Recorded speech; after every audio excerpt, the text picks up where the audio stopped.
Hi, Educational Program Bachelor of Applied Nutrition. Teacher Alejandro Ariel García Arriaga. Student Erika García Barajas.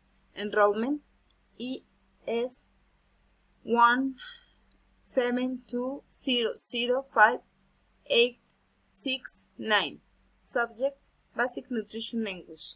Unit 2 Verbo to be, Tenses and Verb Modes. Topic The Eatwell Guide. Date August 20, 2020.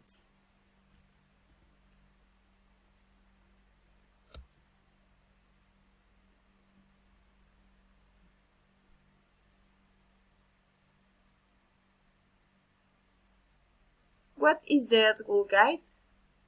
It's a guide shows how much of what we eat overall should come from each food group to achieve a healthy, balanced diet. The Eatwell Guide is a policy tool used to define government recommendations on eating healthily and achieving a balanced diet.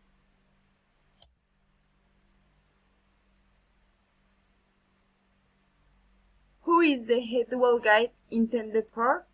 The Eatwell Guide intended for almost everyone, applies to most of us, whether we're a healthy weight or overweight, whether we eat meat or are vegetarian, and no matter what our ethnic origin, but doesn't apply to children under the age of 2 because they have different nutritional needs.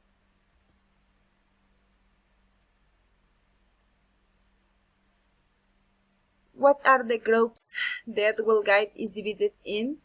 The Eatwell Guide divides the foods we eat and drink into 5 main food groups: fruit and vegetables, potatoes, bread, rice, pasta, or other starchy carbohydrates, dairy or dairy alternatives such as soya drinks and yogurts, beans, pulses, fish, eggs, meat, and other proteins, oils and spreads. When is used the Eatwell Guide? The Eatwell Guide is used for try to get the balance right over a day or even a week.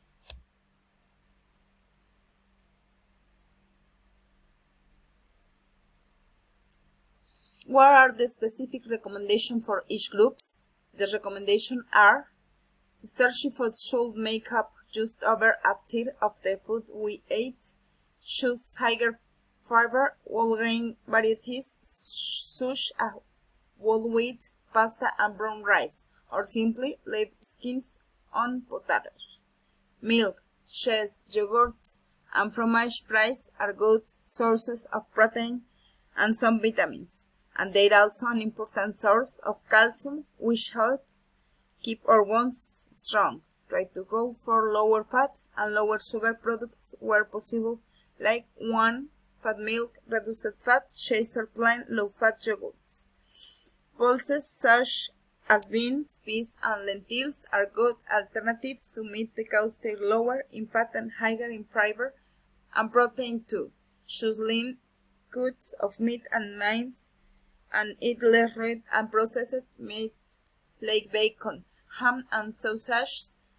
Aim for at least 2 portions of fish every week, one of which should be oily, such as salmon or mackerel.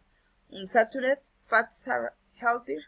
Fats include vegetable, rapeseed, olive, and sunflower oils. Remember, all types of fat are high in energy and should be eaten sparingly.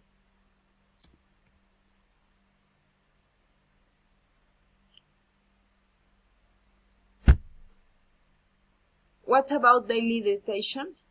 Drink plenty of fluids. 6 to 8 cups or glasses a day is recommended. Water, lower fat milks, and lower sugar or sugar-free drinks, including tea and coffee, all count. Fruit juices and smoothies also count toward the fluid intake but contain free sugars that can damage teeth. So these drinks need to be limited to a combined 1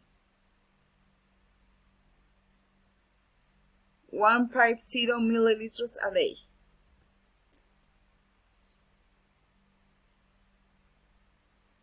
What about food labeling?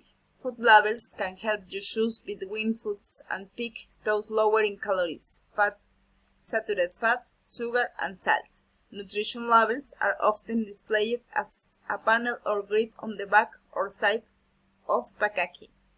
This type of label includes information on energy, kilojoules, kilocalories, fat, saturated fat, carbohydrates, sugars, protein, and salt. It may also provide additional information on certain nutrients, such as fiber, and nutrition information is provided per 100 grams and sometimes per portion.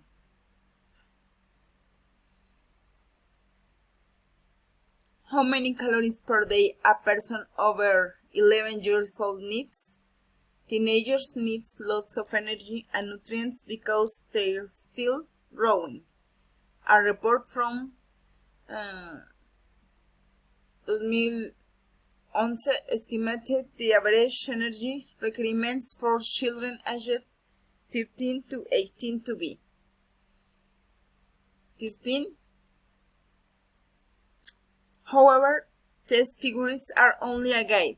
Young people might need more or less energy depending on a number of factors, including how physically active they are.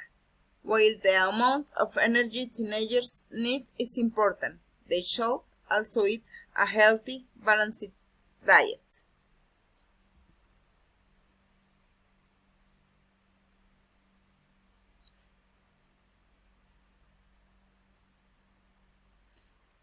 Bibliography. Thank you.